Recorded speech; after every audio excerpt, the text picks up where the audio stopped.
अल्हम्दुलिल्लाहि रब्बिल आलमीन वस्सलातु वस्सलामु अला अशरफिल अंबिया वल मुरसलीन वल आक़िबतु लिल मुत्तक़ीन अल्लाहुम्मा सल्लि अला सय्यिदिना व मौलाना मुहम्मद व अला आलि सय्यिदिना व मौलाना मुहम्मद व बारिक व सल्लिम। अल्लाह रब्बुल इज़्ज़त की हम्द व सना करीम आका अलैहिस्सलातु वस्सलाम पर दुरूद व सलाम और उसके बाद मुअज़्ज़ज़ मोहतरम सामिईन व नाज़रीन, अस्सलामु अलैकुम व रहमतुल्लाहि व बरकातुहू। आज हमारा जुज़ number 12। Today we have use number 12 and its name is वमा मिन दाब्बा। दाब्बा कहते हैं हर चीज़ जो अल्लाह की मखलूक है, moving thing, moving creature, living being, यानी जो अल्लाह की मखलूक है, जिसको अल्लाह ताला ने तख्लीक फरमाया है, जो मूव करती है, उसको कहते हैं दाब्बा। तो अल्लाह रब्बुल इज़्ज़त ने यहाँ से आगाज़ फरमाया कि जो भी अल्लाह रब्बुल इज़्ज़त ने तख्लीक फरमाई है, जो भी ज़मीन पर है, हर एक को अल्लाह ही रिज़्क़ देने वाला है। हर चीज़ को अल्लाह रिज़्क़ देने वाला है। वो ही राज़िक है, वो ही मालिक है, वो ही खालिक है। एंड दिस इज़ द सूरह हूद। हज़रत प्रॉफिट हूद अलैहिस्सलाम उनके नाम के साथ मंसूब है सूरह हूद मक्किया। तो मक्किया मीन कि इट्स रिवील्ड इन मक्का।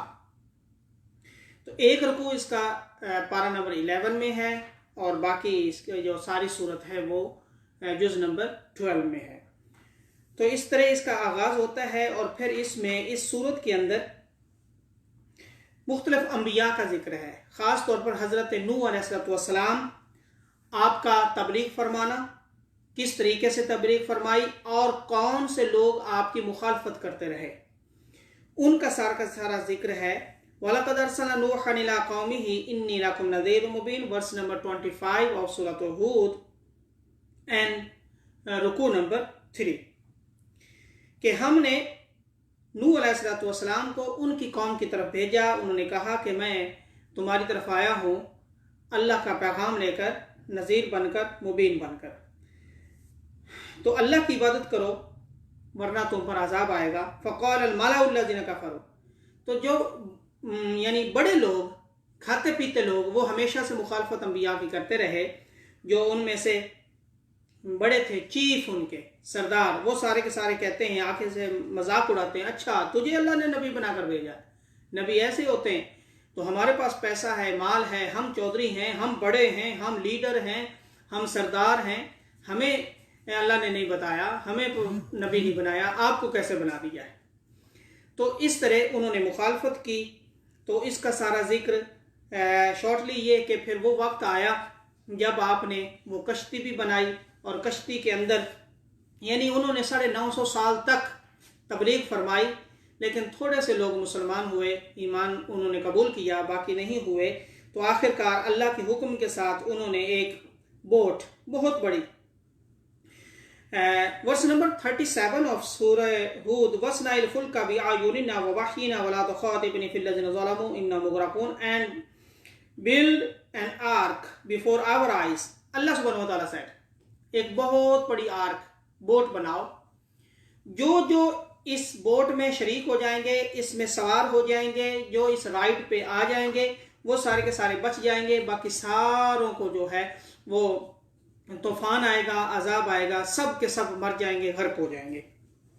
लिहाजा आपने बनाई और जितने लोग, जानवर, परिंदे उस बोट में आ गए वो बच गए और बाकी सारे के सारे गर्क हो गए। और इसमें ख़ास बात कि हज़रत नूह अलैहिस्सलाम का बेटा था, उसको भी आपने कहा वक़ाल अरकबू फ़ीहा बिस्मिल्लाहि मजरेहा व मुरसाहा इन्ना रब्बी लग़फ़ूरुर रहीम व हिया तजरी बि फ़ौजिन वनादा नूह इब्नहू। हज़रत नूह अलैहिस्सलाम ने अपने बेटे से कहा कि तू भी इसमें सवार हो जा, अगर तू बचना चाहता है, काफिरों में से ना हो जा। तो ये वर्स नंबर 42 ऑफ सूरह हूद। तो 43 वर्स नंबर 43 वो कहता है क़ाल सावी इला जबल यासिमुनी मिनल मा। तो ये पानी की सूरत में अजाब आया, बहुत बड़ा तूफान आया था। तो मैं ये पहाड़ पे चढ़ जाऊंगा, माउंटेन पे चला जाऊंगा, हिल पे चढ़ जाऊंगा, तो मैं बच जाऊंगा। लेकिन पानी बहुत ज़्यादा था, बहुत ज़्यादा था, वो पहाड़ों के ऊपर से भी गुजर गया और वो भी गर्क हो गया। तो नूह अलैहिस्सलाम अल्लाह रब्बुल इज़्ज़त की बारगाह में अर्ज़ करते हैं कि ये मेरा बेटा भी डूब गया है। तो अल्लाह ताला ने इरशाद फरमाया, ए मेरे नबी, तेरा बेटा तो था लेकिन उसने तेरा हुक्म नहीं माना, तेरी बात नहीं मानी, तो इसलिए गरक हो गया, इसलिए मर गया, इसलिए डूब गया। तो इससे सबक हासिल ये होता है कि हमेशा पेरेंट्स का हुक्म मानना चाहिए, अपने वालिदैन की इज्जत करनी चाहिए, उनका हुक्म मानना चाहिए, उनके साथ अच्छा सलूक करना चाहिए। ऐसा नहीं है कि हम औलाद होकर अपने वालिदैन की बात ही ना माने, तो जिसने बात ना मानी वो डूब गए। तो इसमें से ये सबक है। नेक्स्ट जो है हज़रत हूद अलैहिस्सलाम का पूरा वाक़या, वो कैसे अपनी कौम की तरफ तशरीफ़ लाए और उन्होंने तबलीग फरमाई और उनकी कौम पर कैसे अज़ाब आया। फिर हज़रत सालेह अलैहिस्सलाम की कौम का जिक्र है, उन्होंने जो आपकी ऊँटनी जो शी कैमल थी उसके साथ उन्होंने ज़्यादती की, उसकी कूंचें उसको कत्ल कर दिया, मार दिया, तो उन पर अज़ाब कैसे आया। फिर हज़रत इब्राहीम अलैहिस्सलाम आपका जिक्र खैर आता है, बड़ी खूबसूरत बात हज़रत इब्राहीम अलैहिस्सलाम की, वलक़द जाअत रुसुलुना इब्राहीम बिल बुशरा, हमने इब्राहीम अलैहिस्सलाम की तरफ फरिश्ते भेजे। एंजल्स केम टू इब्राहीम अलैहिस्सलाम, जब वो आए उन्होंने कहा अस्सलामु अलैकुम। तो ये पता चलता है कि फरिश्तों का भी पहला वर्ड, फर्स्ट वर्ड जब वो मिलते हैं तो वो सलाम ही कहते हैं। यानी मुसलमान जब एक दूसरे से मिलते हैं वो भी सलाम कहते हैं, एंजल्स फरिश्ते जब मिलते हैं वो भी एक दूसरे को सलाम ही कहते हैं। तो ये सलाम कहना ये अल्लाह की तरफ से है। हेलो हाय ये अल्लाह की तरफ से नहीं है, हाय हेलो ये हमारा वर्ड नहीं है। अस्सलामु अलैकुम ये हमारा, ये फरिश्तों का तरीका है, ये अल्लाह रब्बुल इज़्ज़त का तरीका है, ये अंबिया का तरीका है, मुसलमानों का तरीका है। तो उन्होंने आगे से जवाब दिया, वालेकुम अस्सलाम व रहमतुल्लाहि व बरकातुहू। हज़रत इब्राहीम अलैहिस्सलाम ये बहुत बड़े मेहमान नवाज थे। वो जब भी आपके पास कोई आता तो उनको बहुत खिलाते पिलाते थे, खाली नहीं भेजते थे। यानी जब भी कोई आपके पास आता तो उनको लाजमी कुछ ना कुछ खिलाते पिलाते, बल्कि यहाँ तक आता है कि डेली आप जब खाना खाते थे तो इंतज़ार करते कि कोई मेहमान आए उसके साथ खाना खाएं।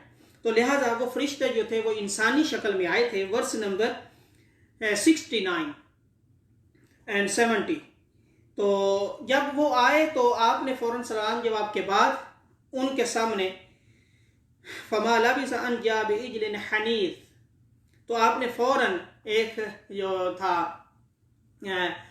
आपने बीफ भुना हुआ जो गोश्त था वो आपके सामने उन फरिश्तों के सामने रख दिया, क्योंकि वो इंसानी शक्ल में थे। अब जो फरिश्ते वो खाते पीते नहीं हैं, तो जब वो उन्होंने ना खाया तो आप बड़े हैरान हुए कि इंसानी शक्ल में हैं और लेकिन खा पी नहीं रहे। फिर उन्होंने बताया, ओह अच्छा, आप समझ गए कि आप तो फरिश्ते तो नहीं खाते, लेकिन आपकी एक आदत थी तो जो भी आता था उनको पेश करते थे। तो जब ये कहा, अच्छा उसके बाद ये बातें आपकी जो वाइफ पीछे पर्दे में थी वो सुन रही थी। वमराअतुहु क़ाइमतुन फ़दहिकत फ़बश्शरनाहा बिइस्हाक़ व मिन वराइ इस्हाक़ याक़ूब, तो वो मुस्कुरा पड़े, वो हंसने लगी कि अच्छा वो तो फरिश्ते थे, इंसानी शक्ल में आए और आपने पेश किया, वो तो खाते पीते नहीं हैं। तो उनके मुस्कुराने की भी आवाज़ आई। तो उस वक्त उन फरिश्तों ने कहा कि हम आपके पास इसलिए आए हैं कि हम आपको खुशखबरी, गुड न्यूज़, ग्लैड टाइडिंग्स देने आए हैं, गुड न्यूज़ लेकर आए हैं। वो खुशखबरी क्या है कि अल्लाह रब्बुल इज़्ज़त आपको बेटा अता करने वाला है जिसका नाम है इसहाक, एज़ेक, प्रॉफिट एज़ेक। और फिर एक और भी खुशखबरी अभी से सुन लीजिए कि ये अल्लाह का नबी होगा, इसहाक अलैहिस्सलाम ये अल्लाह के नबी होंगे, और फिर इनकी औलाद में से भी आगे नबी आएंगे जिनका नाम होगा याकूब।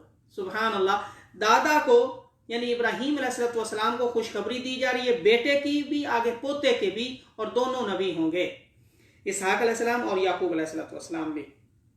फिर हज़रत इब्राहीम अलैहिस्सलाम और आपकी वाइफ वो कहते हैं कि हैं इस उम्र में, क्योंकि आपकी उम्र काफ़ी हो चुकी थी, इस उम्र में अल्लाह हमें बेटा देगा। तो फरिश्ते कहते हैं कि आप पर अल्लाह रब्बुल इज़्ज़त का की बड़ी रहमत है, बड़ी बरकतें हैं, इसमें ताज्जुब ना कीजिए। अल्लाह जिसको जो चाहता है अता करता है, जिस उम्र में चाहता है अता कर देता है। तो फिर आपके यहाँ बेटे की विलादत हुई। फिर हज़रत लूत अलैहिस्सलाम की कौम का जिक्र है, उन पर भी अजाब आया था, वो भी बहुत ही नाफरमान कौम थी, हज़रत लूत अलैहिस्सलाम की कौम, उन पर अजाब आया और पत्थरों की बारिश, द रेन ऑफ स्टोन्स, उन पर बारिश हुई और उस सारी कौम को मार दिया गया। उस अजाब का जिक्र है। फिर हज़रत शुएब अलैहिस्सलाम की कौम का जिक्र है, उन पर कैसे अजाब आया। और फिर उसके बाद जन्नत और दोज़ख का जिक्र है कि जन्नत के अंदर कैसे लोग जाएंगे और वहाँ पर क्या है, और दोज़ख के अंदर क्या है और वहाँ पर कैसे लोग जाएंगे।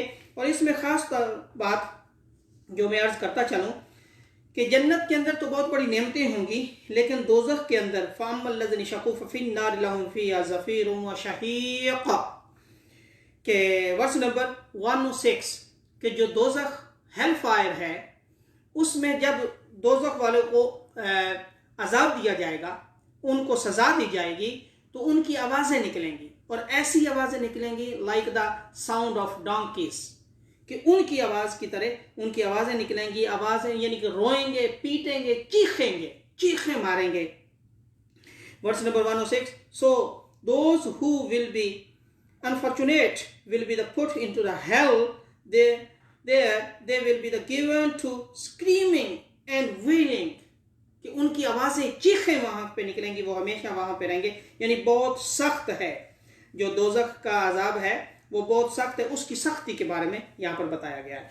नेक्स्ट सूरह से ब्यूटीफुल सूरह, सूरह यूसुफ, प्रॉफिट यूसुफ, प्रॉफिट एज़िक, प्रॉफिट जोसेफ, हज़रत यूसुफ अलैहिस्सलाम के नाम के साथ मंसूब। और ये हज़रत यूसुफ अलैहिस्सलाम की जो स्टोरी और किस्सा है, अल्लाह रब्बुल इज़्ज़त ने इसको अहसनुल क़सस, बहुत खूबसूरत किस्सा, खूबसूरत ब्यूटीफुल स्टोरी, इस किस्से को फरमाया, इस स्टोरी को फरमाया।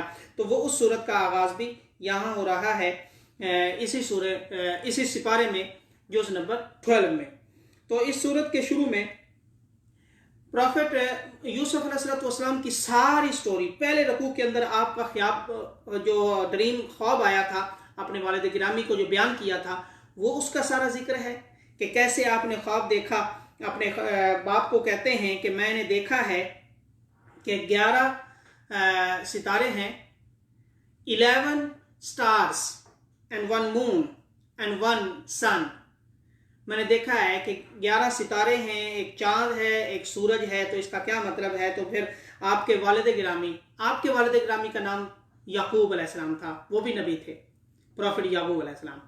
तो वो बताते हैं कि अल्लाह रब्बुल इज़्ज़त आपको बहुत बड़ा मकाम अता करने वाला है, आपको बहुत बड़ा मकाम, इल्म, हिकमत अता करने वाला है, आपको हुकूमत अता करने वाला है, आपको नबूवत मिलेगी। तो इसका ये मतलब है, लिहाजा ये बात भाइयों को न बताना। तो ये पहले रकू में। और फिर दूसरे रकू में जब भाइयों को पता चला कि ये वालिद साहब तो हमारे, क्योंकि आप टोटल 12 भाई थे, तो उसी का सारा जिक्र आया। तो वो 11 जो थे, 11 बाकी भाई, और 12वें हज़रत यूसुफ अलैहिस्सलाम। तो उनको जब पता चला तो उन्होंने कहा कि हमारे वालिद की ज़्यादा तवज्जो यूसुफ की तरफ है, तो लिहाजा हमें दूर करना चाहिए। तो फिर दूसरे रुकू के अंदर वो कैसे वालिद साहब को कहते हैं कि हम खेलने जा रहे हैं और साथ लेकर जाएंगे, और फिर साथ लेकर गए। फिर मशवरा किया कि उनको कत्ल कर दिया जाए। फिर कहते हैं नहीं, कत्ल नहीं करते, हम उनको ऐसा करते हैं कि किसी कुएं में डाल देते हैं। जब उन्होंने कुएं में डाल दिया, फिर ये सारे दूसरे रुकू में, सूरह यूसुफ की दूसरे रुकू में सारा जिक्र है। फिर उन्होंने वो बहाना बनाया कि उनको तो एक जो था भेड़िया, वो खा गया है, वुल्फ वो खा गया है, लिहाजा उसने खाया नहीं था। वो जूटा मोटा कमीज जो लेकर गए थे, वो सारा जिक्र। तो फिर उसके बाद किस तरह एक काफिला आया और हज़रत यूसुफ अलैहिस्सलाम को उन्होंने वहाँ से निकाला, और वो निकाल कर लेकर मिस्र चले गए, इजिप्ट, और वहाँ जाकर अजीज़ मिस्र जो बादशाह था उसके पास लेकर गए, और उनके पास वो औलाद नहीं थी, उन्होंने अपना बेटा बना लिया। ये सारा जिक्र। और फिर उन्होंने, बल्कि भाइयों ने आकर कुछ पैसे भी उनसे ले लिए और झूठ बोला कि ये हमारा गुलाम था, ये भाग गया था। तो उन्होंने कहा हम बेचना चाहते हैं। तो उन्होंने खरीद कर यूसुफ अलैहिस्सलाम को खरीद कर उनको भाइयों को कुछ पैसे दे दिए, और कुछ ज़्यादा भी नहीं। उन्होंने कहा बस ऐसे ही कुछ दे दें। वो लेकर तो गए, भाइयों ने बेच दिया था। तो ये भी झूठ बोला और फिर वापस लेकर गए। वो फिर सारा जिक्र के जुलेखा कैसे उन पर आशिक हो गई और कैसे वार करती रहीं, और फिर कैसे उन्होंने इल्ज़ाम लगाया कैसे उन्होंने दरवाजे बंद किए, कैसे आपकी गवाही हुई। एक शीरखार बच्चा, चंद महीनों का बच्चा जो बोल भी नहीं सकता था, उसने गवाही दी कि यूसुफ सच्चे हैं और जुलेखा झूठी है।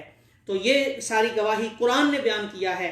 फिर उसके बाद जो जुलेखा किस तरह उनके साथ दुश्मनी करती रही, और फिर जुलेखा को जब औरतों ने ताने दिए कि तू अजीब औरत है, एक गुलाम पर तू आशिक हुई फिरती है, तो फिर जुलेखा ने एक बहुत बड़ी मीटिंग बुलाई। उस मीटिंग के अंदर फ्रूट रखे, सेब और मुख्तलिफ और नाइफ्स दे दिए, और औरतों को कहा कि खाएं पिए, और वो सब टेबलों पे सेब रखे हुए हैं, नाइफ रखे हुए हैं, उनको दे दिए।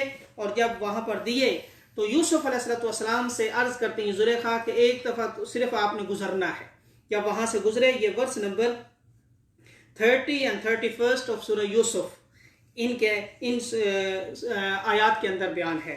तो जब वो वहां से गुजरे तो फिर क्या हुआ था कि वो जो औरतें थीं वो सेब काट रही थीं, लेकिन यूसुफ को देखने लगी। यूसुफ अलैहिस्सलाम को जब देखा तो देखती रह गई और इधर से उंगलियां कट गईं। तो फिर जुलेखा ने कहा कि अब बताएं कि आपको क्या हुआ। ये खूबसूरत इतने हैं, अल्लाह ने इनको खूबसूरत इतना बताया है कि जो उनको देखता है देखता ही रह जाता है। लिहाजा जुलेखा और खिलाफ हो गई। उन्होंने फिर कहा कि नहीं, अब इनको जेल में रखा जाएगा। तो फिर यूसुफ अलैहिस्सलाम को जेल में भेज दिया। अब यूसुफ अलैहिस्सलाम वहां पर दुआ करते हैं मौला कि एक तरफ ये है कि ये मुझे बुराई की तरफ बुलाते हैं, ये जुलेखा और बाकी औरतें भी उनके साथ मिल गई, और दूसरी तरफ ये है कि ये मुझे जेल में भेजना चाहते हैं। तो मैं जेल कबूल करता हूं, लेकिन मैं ये यानी कि बुराई की तरफ नहीं जाना चाहता। अल्लाह मुझे तो इससे बचा।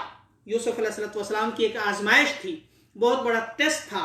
तो फिर आपको वाकई जेल में भेज दिया गया।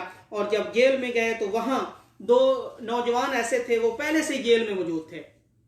उनको ख्वाब आती है और वो ख्वाब आपस में डिस्कस करते हैं। कहते हैं कि ये जो नौजवान आए हैं ये बड़े खूबसूरत लगते हैं, और इनका चाल चलन, इनका बिहेवियर, इनका देखना कि इनसे पूछते हैं। लिहाजा उन दोस्तों ने, उन दो नौजवानों ने ख्वाब जो देखी थी तो वो आपसे पूछते हैं।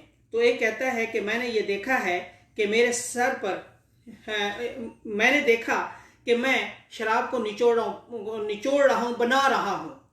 और दूसरा कहता है कि मैंने देखा है कि मेरे सर पे रोटियां हैं और परिंदे उसमें से खा रहे हैं।